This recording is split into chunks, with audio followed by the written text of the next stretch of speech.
The Newsline. Hello and welcome back to Newsline, brought to you by People's TV. In today's news commentary, we wish to draw your attention to another significant development in the Gaza Strip.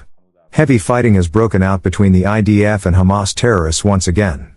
The IDF has crossed the symbolic yellow line into Hamas-controlled territory and launched targeted assaults against terrorist positions in the area. This action follows a provocative attack by Hamas that resulted in the deaths of 5 IDF personnel. In addition to ongoing ground operations, heavy airstrikes are being carried out by the Israeli Air Force. Israeli air operations are now concentrated around Khan Yunis, where several strikes have been reported. Pro-Palestinian outlets allege that 6 civilians were killed, although these claims cannot be independently verified. The situation on the ground indicates that the ceasefire framework has effectively unraveled, leading to open hostilities once more. Responsibility for this renewed crisis lies with Hamas, whose attack on IDF personnel inside the designated buffer zone erased any remaining legitimacy that boundary once held.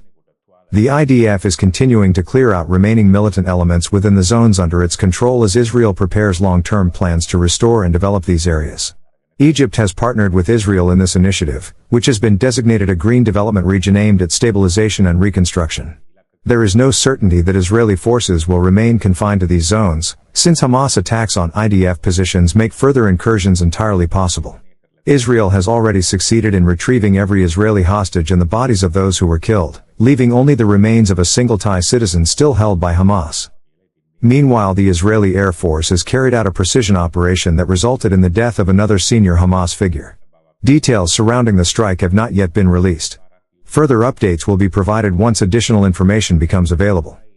Hamas operative Abdullah Hamad, son of senior Hamas official Ghazi Hamad, was killed in Rafah on Sunday according to posts shared by his family and reports in local Palestinian media.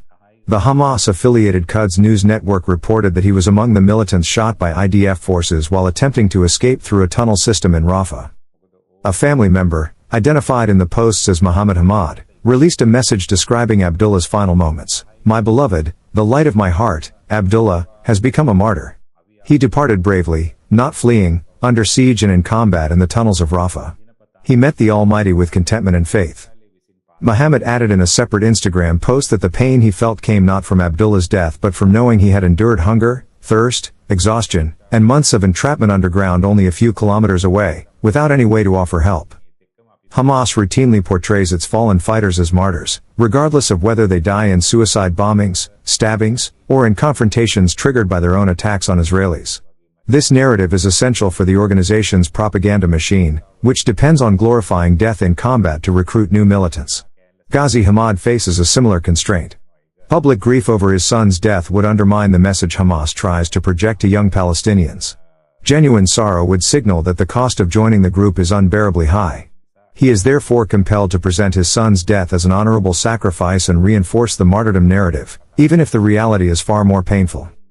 Ghazi Ahmed is a senior Hamas figure who has participated in previous rounds of negotiations, yet his prominence does not alter the current reality on the ground. The Gaza Strip has descended into intense violence once more, with relentless Israeli air operations striking targets in Khan Yunis.